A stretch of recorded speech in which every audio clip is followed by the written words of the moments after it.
3 करोड़ के बीमा की चाय में खुद की हत्या की झूठी साजिश रच दोस्त की कर दी हत्या। ओरछा के बनगाय में अधेली लाश मिलने से फैली थी सनसनी। परिजनों ने पवन राजपूत के नाम से की थी शनाख्त, लेकिन पवन 3 करोड़ के बीमे के लिए दोस्त की हत्या कर खुद को मृत घोषित करने का रचा था षड्यंत्र। पुलिस परिजनों की भूमिका भी मान रही है संदिग्ध। 3 करोड़ की बीमा राशि पाने के लालच में खुद को मृत घोषित करने के मकसद से अपने ही दोस्त की हत्या कर सनसनीखेज मामले में फरार हुए हत्या आरोपी बाइक एजेंसी संचालक को पुलिस ने लॉकडाउन में गिरफ्तार कर मामले का खुलासा कर दिया। अतिरिक्त पुलिस अधीक्षक सुनील कुमार सेवरे ने मामले का खुलासा करते हुए बताया कि विगत 19 मार्च को ओरछा थाना क्षेत्र के बनगाय गांव के पास एक अज्ञात व्यक्ति की अधेली लाश मिलने के बाद इसकी शनाख्त बाइक पवन राजपूत निवासी जल निगम बवीना उत्तर प्रदेश के रूप में उसके पिता सीताराम राजपूत ने की थी। जले हुए व्यक्ति के शव को अपने बेटे पवन का शव बताते हुए ओरछा थाना में रिपोर्ट दर्ज कराई थी। इसके बाद पुलिस ने जब मामले की विवेचना की तो मेडिकल रिपोर्ट में मृत व्यक्ति की मौत हेमिसाइड नेचर से बताया गया। पुलिस को संदेह हुआ और गहराई से छानबीन करने पर पता चला कि पवन राजपूत ने कई बीमा एजेंसियों के माध्यम से 3 करोड़ रुपए का बीमा कराया गया था। बीमा की राशि पाने के लिए पवन ने 18 मार्च 2020 को अपने दोस्त नीरज परिया निवासी पखरा जिला दतिया मध्य प्रदेश की शराब पिलाने के बाद गला दबाकर हत्या कर शव को पेट्रोल से जलाने के बाद ग्राम बनगाय के पास सड़क किनारे फेंक दिया था। तब सबके पास पवन ने अपने कपड़े, आधार कार्ड और कागजात छोड़ दिए थे, जिससे पुलिस नीरज को पवन समझे। घटना को अंजाम देने के बाद आरोपी पवन राजपूत ने वारदात में उपयोग की गई कार UP14 AW 7040 को झांसी रेलवे स्टेशन के पास छोड़कर फरार हो गया था। पुलिस को मुखबिर से सूचना मिली कि पवन राजपूत के 3 करोड़ के बीमे हैं और अज्ञात जला हुआ शव पवन से मेल नहीं खाता। इस आधार पर पुलिस ने पवन के बारे में विस्तार से जानकारी खंगालना शुरू किया तो पता चला कि पवन राजपूत के खाते से भोपाल में ATM के माध्यम से 29 मार्च को 40,000 रुपये निकाले गए। तब पवन के पिता सीताराम राजपूत की CDR में पाया गया कि घटना के बाद उसके मोबाइल पर कोटा राजस्थान से लंबी बातचीत हुई। साथ ही पवन का पिता बीमा क्लेम लेने हेतु लगातार बहुत ही शीघ्रता से दस्तावेज इकट्ठा कर रहा था। इसी बीच पुलिस को जानकारी लगी कि पवन को बमीना के आसपास देखा गया, जिस आधार पर पुलिस ने बुधवार दिन में करीब 1 बजे बमीना रोड पर स्थित बुंदेला बाबा मंदिर के पास पवन राजपूत को गिरफ्तार कर लिया। गिरफ्तारी के बाद पवन राजपूत ने बताया कि उसने बीमा के 3 करोड़ रुपए पाने के लिए खुद की हत्या की झूठी साजिश रची थी और घटना को अंजाम देने के बाद झांसी से ट्रेन के द्वारा इंदौर भाग गया था।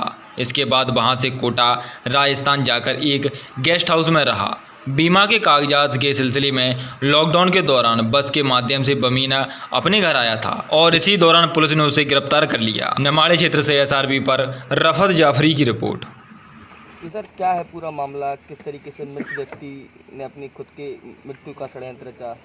क्या था पूरा मामला? जैसे कि आप लोगों को सभी को पता है, 19 मार्च की बात है। थाना ओरछा अंतर्गत बन गाँव पड़ता है, वहाँ पे एक अज्ञात व्यक्ति की जली हुई लाश प्राप्त हुई थी, जिसको उसके पिता द्वारा, पिता का नाम था उसका सीताराम तनय रज्जू सिंह राजपूत द्वारा अपने पुत्र की बॉडी बताई गई थी और उसके पास कपड़े, ATM कार्ड एवं अन्य दस्तावेज मिले थे, जिन्हें जब्त कर मर्ग क्राइम कर जांच की गई।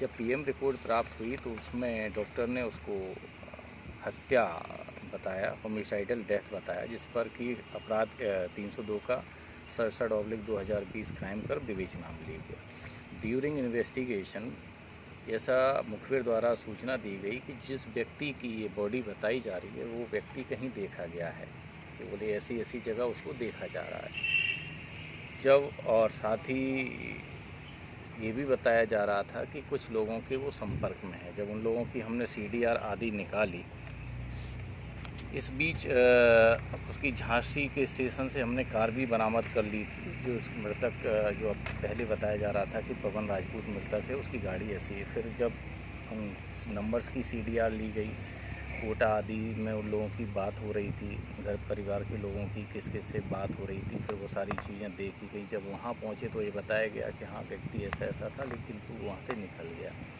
फिर दोबारा से इसमें इन्वेस्टिगेशन के दौरान कुछ साक्ष्य ऐसे प्राप्त हुए कि ये बवीना के पास कहीं देखा गया है, तो पुलिस ने टीम बनाकर इसमें रेड की, जिसको वहाँ से उसको पकड़ा गया। जब उससे पूछताछ की गई कि भाई ये सब ऐसा क्यों है कि तुम्हारे पिता ने ऐसा किया, क्यों उसको आइडेंटिफाई किया, तो ये पता चला है कि इसका लगभग 3 करोड़ रुपए का बीमा पॉलिसीज़ हैं।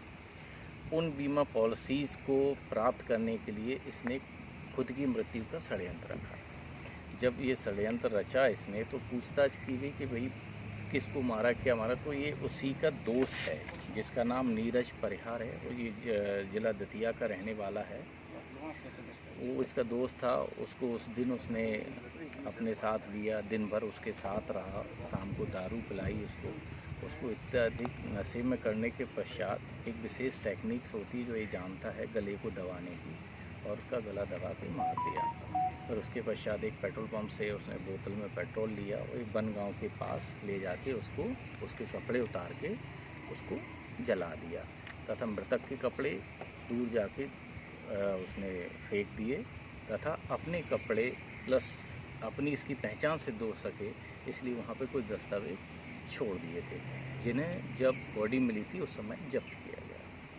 तो ये सर मतलब अपने दोस्त की हत्या करके 2.5 करोड़, कितना 2.5 करोड़ का 3 3 करोड़ का जो बीमा था उसके लिए ये पूरा चक्रव्यूह रचा गया। हाँ, ये जो बीमा प्राप्त करने के लिए इसने पूरा ये षड्यंत्र रचा है। इसलिए हम आगे इसमें षड्यंत्र की धाराएं भी बढ़ाएंगे और इसमें उनके पिताजी या फैमिली के कौन कौन मेंबर हैं उनको भी इसमें आगे इन्वेस्टिगेशन में लिया जाएगा। और इस हेतु पुलिस अधीक्षक महोदय तथा डीआई साहब द्वारा 20,000 रुपये तो के सर वो इनाम की जो भी दोस्त घोषणा की गई थी। और इस हेतु एक विशेष टीम बनाई गई थी थाना प्रभारी के नेतृत्व में, और एसडीओपी का इसमें मार्गदर्शन भी था। इसमें जो दोस्त की गुमशुदगी थी क्या दतिया थाने में? नहीं, अभी उसकी गुमशुदगी नहीं थी, क्योंकि ये प्रकरण अभी चल ही रहा था। और ये हम पता भी करेंगे, अभी उसका चूँकि नाम आया है तो संबंधित किस गांव का है, किस थाने में है, तो ये हम पहले से हमको नहीं मालूम था ना ये कौन सा व्यक्ति है मरा हुआ है। अभी इस व्यक्ति का नाम आया है तो इसके हम पता करेंगे, फिर उसके परिजनों ने वहाँ उसकी गुमशुदगी कायम कराई है।